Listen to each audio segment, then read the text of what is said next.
ज़्यादा बहुत आजू बाजू की बात करें भी ना, टू द पॉइंट हम लोग 3 ऐसे जो मेजर रीजंस है ना जिसकी वजह से AMT में दिक्कत आती है। और दूसरी चीज ये है कि उसमें प्रॉब्लम क्या आता है आपको, इसमें होता क्या है, लोग फंसते कहाँ पे है ये चीज आप समझो।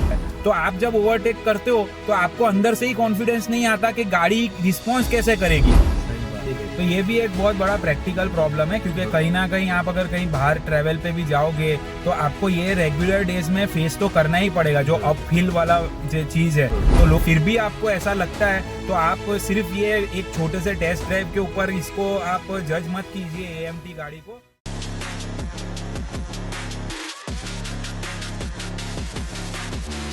विशाल भाई, बहुत सारे हमारे जो व्यूअर्स है उनका एक क्वेश्चन आता है कि आप लोग AMT कार्स को क्यों कभी रेकमेंड नहीं करते हो, और जनरली आप वीडियोस में बोलते हो कि भाई आप प्योर ऑटोमेटिक ही लो। तो आज इस पे हम खुल के बात करते हैं। तो ज्यादा बहुत आजू बाजू की बात करें भी ना, टू द पॉइंट हम लोग 3 ऐसे जो मेजर रीजंस है ना जिसकी वजह से AMT में दिक्कत आती है और क्यों हम लोग रेकमेंड नहीं करते, उस पे आज डिस्कशन करते हैं। तो आपके हिसाब से विशाल भाई, सबसे बड़ा इश्यू जो नंबर 1 होता है AMT गाड़ियों में वो क्या होता है? देखो ये ज्यादातर लोग हमको कमेंट में क्वेश्चन करते हैं ये चीज का कि AMT हम लोग चलाते हैं, बहुत अच्छा है। तो वो अच्छा होगा मगर वो सिटी में अच्छा होगा, आप उसको हाईवे पे तो कंसीडर कर ही नहीं सकते। क्योंकि क्या है कि जो आपका मैनुअल गियर होता है उसके ऊपर छोटा सा जो मैकेनिज्म दिया होता है तो वो उतना वर्क नहीं करता जो ओरिजिनल, मतलब जो रियल आपका ऑटोमेटिक होता है। ओके, ठीक है। और दूसरी चीज ये है कि उसमें प्रॉब्लम क्या आता है आपको, एक तो आप गियर हाईवे पे जाओगे आप तो आपको इंस्टेंट स्पीड चाहिए उसमें। ओके, ठीक है। जो हाईवे पे हम लोग बात कर रहे हैं कि भाई आपको सिटी में यूज करो तो चलो ठीक है, बराबर है। मगर हाईवे पे आपको इंस्टेंट स्पीड चाहिए, ओवरटेक करने के लिए चाहिए।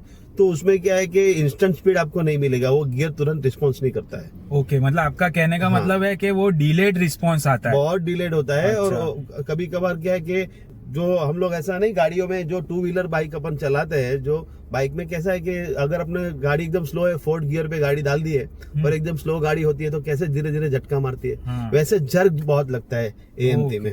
ओके। और ये ज्यादातर लोगों को फेस किया ही होगा, उनको पता ही होगा। जो जिनके पास AMT गाड़ी होगी वो प्लीज आप कमेंट करके बताना हमको कि ऐसा होता है कि नहीं होता है। ओके, तो देखो ये चीज से तो मैं कम्प्लीटली एग्री करता हूँ। मैंने भी AMT कार्स जब मैं टेस्ट ड्राइव लिया हुआ है, पहले भी लिया हुआ है, अभी भी मैंने लिया हुआ है। अब इसमें होता क्या है, लोग फंसते कहाँ पे है ये चीज आप समझो।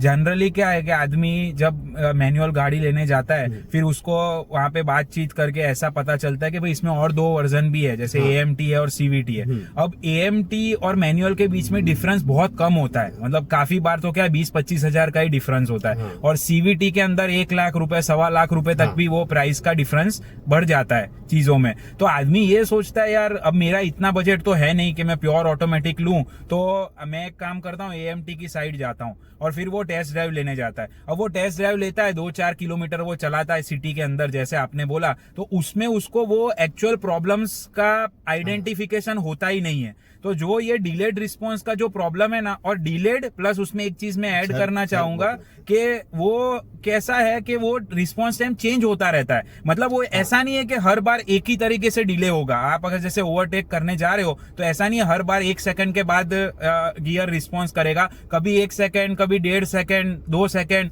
क्योंकि वो एक तरीके के जुगाड़ किया हुआ है। तो आप जब ओवरटेक करते हो तो आपको अंदर से ही कॉन्फिडेंस नहीं आता कि गाड़ी रिस्पॉन्स कैसे करेगी, तो उसकी वजह से वो एक बहुत प्रॉब्लम क्रिएट करता है। और जो सेकंड पॉइंट आपने बताया कि जर्क मारता है, ये तो आप कोई भी AMT ले लो, ये तो यूनिवर्सल प्रॉब्लम ही है कि स्लो स्पीड्स पे वो गाड़ी एकदम झरकी बन जाएगी और काफी बार वो बंद भी हो जाएगी। अचानक से गाड़ी बंद हो जाएगी, आपको ऐसा लगेगा कि आप नए ड्राइवर हो, हाँ, आपको गाड़ी नहीं आती। उससे अच्छा कि आप मैं बोलता हूँ कि उससे अच्छा मैनुअल ले लो आप। सही बात है, मैनुअल से बेहतरीन गाड़ी कोई नहीं है।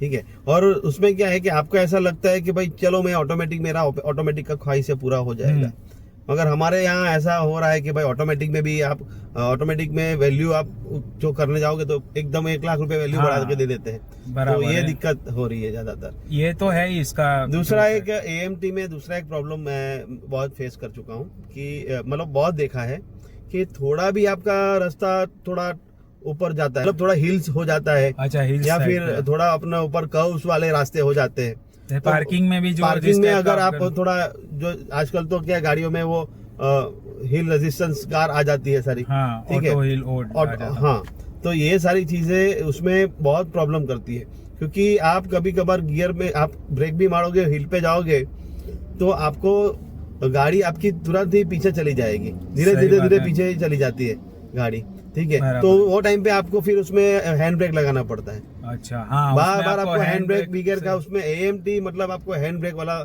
मशीन ले लिया आपने, ऐसा समझ लो। सही बात, ठीक है। तो ये भी एक बहुत बड़ा प्रैक्टिकल प्रॉब्लम है, क्योंकि हाँ। कहीं ना कहीं आप अगर कहीं बाहर ट्रेवल पे भी जाओगे तो आपको ये रेगुलर डेज में फेस तो करना ही पड़ेगा, जो हाँ। अप हिल वाला जो चीज है। हाँ। तो लोग कितना भी बोले, तो इन शॉर्ट बात ये हो गई कि वो कहीं ना कहीं आपकी कॉम्प्रोमाइज कार तो है। हाँ। आपको एक तो हाईवे पे सेफ्टी का वो एक तरीके से आपको कॉन्फिडेंस नहीं देगी, वो हिसाब से उसमें सेफ्टी में दिक्कत मतलब आएगा। जो मैं ओवरऑल जो बात करता हूँ आपको, कि उसमें जो आपको इंस्टेंट पावर जो गेन करना, हाँ। जो इंजन करता है जो गाड़ी में, आमतौर पे गाड़ी को करना चाहिए कि जैसे ही एक्सीलेट करे पावर गेन करेगा, गाड़ी पिकअप लेगी। हाँ। मगर इसमें क्या है कि वो टाइमिंग में डाला जाता है, थोड़ा उसमें Delayed। डिलेड लेता है, टाइम लेता है उसमें, और वो ठीक है? अनप्रेडिक्टेबल होता और है। वो ऐसा नहीं है कि आपने सोचा कि भाई चल 2 सेकंड में मेरी गाड़ी हिल चढ़ जाएगी, तो ऐसा नहीं है, उसमें 5 सेकंड लगा देती है गाड़ी, बराबर या फिर है। कभी कभार वो इतना फास्ट भी तुरंत भी दे देती है। हाँ, तो ये दोनों साइड, unpredictable, yes, हाँ exactly। अनप्रेडिक्टेबल दोनों हाँ। साइड से होता है।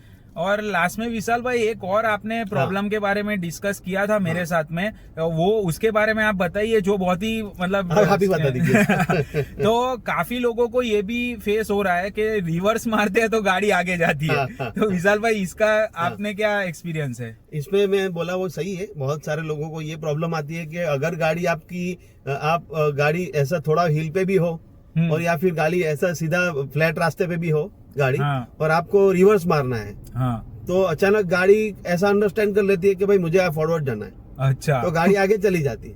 तो उसके लिए फिर आपको वापस हैंड ब्रेक वाला वो सिनेरियो अरे, अंदर तो लगाना ये पड़ता तो बहुत है। वापस मगजमारी हैंड ब्रेक वाला मारोगे तो गाड़ी को समझ में आएगा, हाँ नहीं मुझे रिवर्स में जाना है।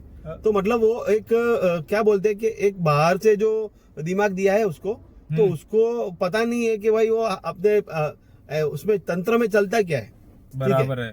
तो जो बाहर वाला दिमाग लगाया है उसको आपको बार बार टकोर मारना पड़ेगा, उसको बार बार बोलना पड़ेगा कि भाई मुझे यहाँ नहीं यहाँ जाना है, ओके। ठीक है। तो उसके लिए वो हैंड ब्रेक का बार बार यूज करना पड़ता है, तो ये सही सारी है। चीज उसमें दिक्कत करती है। इसीलिए हम लोग बार बार आपको ऐसा बोलते हैं कि AMT मतलब आपको जो आप ऑटोमेटिक बोलते हो वो प्योर ऑटोमेटिक है ही नहीं, सही बात ठीक है। है? उसको ऑटोमेटिक बनाने में एक जुगाड़ किया है, कोशिश की है तो उसको हम तो वही ऐसा ही बोलते हैं कि आपको लेना है, आपका बजट है तो फुल ऑटोमेटिक लीजिए, या नहीं तो मैनुअल बेस्ट है आपके हाँ, लिए। manual best और है। अगर फिर भी आपको ऐसा लगता है तो आप सिर्फ ये एक छोटे से टेस्ट ड्राइव के ऊपर इसको आप जज मत कीजिए AMT गाड़ी को। जो लॉन्ग टर्म चला रहा है, जिसने AMT थोड़ा लंबे समय हाँ। तक चला है, उससे आप जेन्युइन फीडबैक लीजिए, तो आपको उसके सब प्रोज एंड कॉन्स दिखाएगा, तो आपका क्या पैसा भी बचेगा और उससे ज्यादा आपका हेडेक भी बच कम जाएगा। होगा। So we hope you enjoy the video. See you in the next one. Thank you. Bye.